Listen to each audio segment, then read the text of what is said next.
क्या आप जानते हैं कि आपके दिमाग के लिए सबसे डेंजरस चीज क्या है? वो है एंगर, यानी कि गुस्सा। गुस्सा आपके दिमाग के लिए पॉइजन के जैसे काम करता है। जब आपको गुस्सा आता है तो वो आपके डिसीजन मेकिंग पार्ट को बंद कर देता है, यानी कि आपकी सोचने की शक्ति खत्म हो जाती है। एक स्टडी के अनुसार जो ज्यादा गुस्सा करता है उसे हार्ट अटैक आने की संभावना भी ज्यादा होती है। अब इसको कंट्रोल करने के लिए क्या करें, मैं आपको बताता हूं। उसके लिए आप 1 to 10 काउंटिंग रूल को फॉलो कर सकते हैं। जब आपको गुस्सा आए तो आप मन में 1 से लेकर 10 तक की गिनती काउंट करें। आप देखिएगा कि 10 तक गिनते गिनते आपका एंगर यानी कि गुस्सा कम हो जाएगा और उसके बाद आप दिमाग से काम ले पाओगे। इसके बारे में आपका क्या ख्याल है, चैट सेक्शन में लिखना मत भूलिएगा। गाइस, मान लीजिए कि आप किसी फॉरेस्ट या फिर किसी ऐसी जगह पे फंस गए जहां पर बहता हुआ पानी तो है लेकिन वो बहुत गंदा है, जिसे आप पी नहीं सकते, और आपको बहुत प्यास लगी है, तो आप क्या करोगे? तो चलिए मैं आप लोगों को आज एक लाइफ सेविंग टूल के बारे में बताता हूं।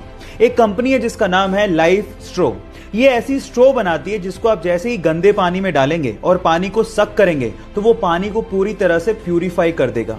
कंपनी का तो ये भी दावा है कि वो पूरी तरह से जर्म्स और बैक्टीरिया को किल कर देता है। इनफैक्ट गाइस, अगर आप वाकई में बेयर ग्रिल्स के जैसे फॉरेस्ट को एक्सप्लोर करना चाहते हो या फिर इस तरह के काम के शौकीन हो तो ये टूल आपको बहुत काम दे सकता है। ये जानकारी आपको कैसे लगी, चैट सेक्शन में लिखना मत भूलिएगा। इस कोरोना काल में आप लोगों ने हाइड्रोक्सी क्लोरोक्वीन नामक मेडिसिन का नाम बार बार सुना होगा। इनफैक्ट ये मेडिसिन इंडिया में बहुत बड़े स्केल में मैन्युफैक्चर की जाती है और इंडिया इसे दूसरे देशों में एक्सपोर्ट भी करता है। पर सवाल ये है कि ये मेडिसिन कब और किसने बनाई? डोंट वरी, मैं आपको बताता हूं। ये सन 1934 में इंडियन साइंटिस्ट आचार्य प्रफुल्ल चंद्र रे ने बनाई, जिन्हें हम लोग फादर ऑफ इंडियन केमिस्ट्री भी कहते हैं। इसी मेडिसिन को सेकेंड वर्ल्ड वॉर में बहुत सारी जानों को बचाने में काम भी लिया गया था। क्या इसके पहले तक इफेक्ट आप जानते थे? और अगर नहीं जानते थे तो चैट सेक्शन में लिखना मत भूलिएगा। हमारी अर्थ पे बढ़ते हुए पॉपुलेशन की वजह से कभी कभी ये दिल में ख्याल आता होगा कि काश हमारी धरती थोड़ी सी बड़ी होती। लेकिन अगर ऐसा होता तो इंसान को एक नुकसान भी होता, और वो ये कि इंसान कभी भी स्पेस में नहीं जा पाता। एटलीस्ट 2020 तक तो नहीं जा पाता। उसके पीछे का रीजन क्या है? तो रीजन ये है कि किसी भी स्पेसक्राफ्ट को अर्थ के ग्रेविटेशन से बाहर निकलने के लिए अर्थ की एस्केप वेलोसिटी को क्रॉस करना होता है, जिसकी वैल्यू है 11.19 किलोमीटर पर सेकेंड। लेकिन अर्थ बड़ी होती तो उसका ग्रेविटेशन ज्यादा होता और उसकी एस्केप वेलोसिटी भी ज्यादा होती, और इतनी टेक्नोलॉजी हमारे पास एडवांस है ही नहीं जिससे हम उस एस्केप वेलोसिटी को क्रॉस कर पाते हैं।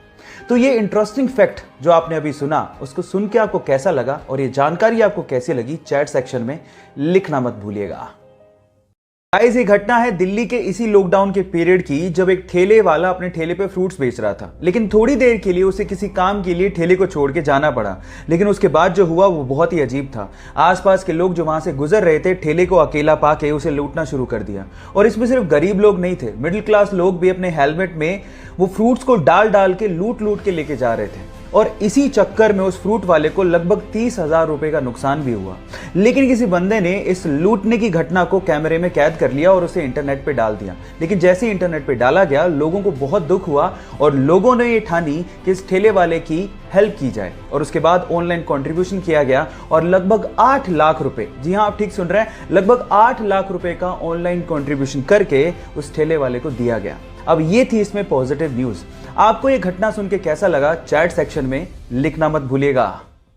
प्राचीन भारत के 2 ऐसे फैक्ट जिसे जानने के बाद आपको भी प्राउड फील होगा। नंबर 1, प्राचीन भारत में जब लोग मेडिटेशन किया करते थे तो उसे लोग ध्यान कहा करते थे। जब ये प्रैक्टिस भारत से चाइना गई, जी हाँ गाइस, ध्यान की प्रैक्टिस भारत से ही चाइना गई थी, तब चाइनीज लोग उसे चैंग के नाम से पुकारने लगे। लेकिन जैसे ही प्रैक्टिस चाइना से जापान की तरफ गई तो जापानीज लोग इसे जेन के नाम से पुकारने लगे। है ना ये इंटरेस्टिंग फैक्ट। फैक्ट नंबर 2, आपने बचपन से ही रामायण के बारे में सुना है, लेकिन क्या आप इसका मतलब जानते हैं? डोंट वरी, वो भी मैं आपको बताता हूं। रामायण में राम तो भगवान राम है, लेकिन यन का मतलब होता है यात्रा या सफर या जीवनी। तो इसमें भगवान राम की जीवन की यात्रा को बताया गया है, इसीलिए इसे रामायण के नाम से जाना जाता है। ये दोनों इंटरेस्टिंग फैक्ट जान के आपको कैसा लगा, चैट सेक्शन में लिखना मत भूलिएगा।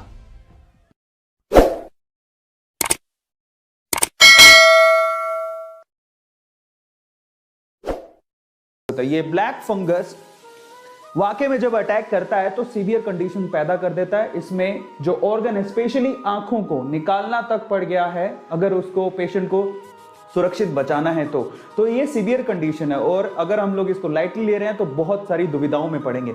ये एक्सट्रीम केस अभी तक आया है, हिंदुस्तान में आ चुका है और इसलिए इसके बारे में बात करनी बनती है। लेकिन ऐसा नहीं है कि सिर्फ आंख को इफेक्ट करता है या सिर्फ आपके अंधे होने के चांसेस हैं। अगर ये सीवियर कंडीशन में गया तो पेशेंट की मौत भी हो सकती है, मृत्यु भी हो सकती है। मैं आप लोगों को बताना चाहता हूं, ये जो जानलेवा ब्लैक फंगस है, basically 52 covid survivor died of black fungus in Maharashtra so far. जरा समझिए, महाराष्ट्र में जो कोविड, मतलब 52 ऐसे कोविड सर्वाइवर थे जिनकी जो मृत्यु है, जिनकी डेथ है, वो ब्लैक फंगस से हो गई है। जरा समझिए कि कोरोना से बच गए थे, ठीक है, कोरोना से बच गए थे, लेकिन वो ब्लैक फंगस के शिकार हो गए। About 40 deaths related to black fungus have also been reported in different parts of state of Gujarat. Gujarat में भी 40 के करीब डेथ हो चुकी है ब्लैक फंगस की वजह से। अगर हमारे घर पे कोई पेशेंट है किसी भी चीज का तो उसको हम बचा सकते हैं। और ये पिक्चर आपको थोड़ा सा हिला सकती है, बट ये सच है। एक्चुअल में ये एक प्रॉब्लम है, जो एक घाव बन जाता है आंख में, और देखो सीवियर कंडीशन में आंख तक निकालनी पड़ गई है, आंखों की रोशनी जा चुकी है, फंगस और नहीं बढ़ जाए इसकी वजह से आंख तक निकालनी पड़ी है, और ये सच है।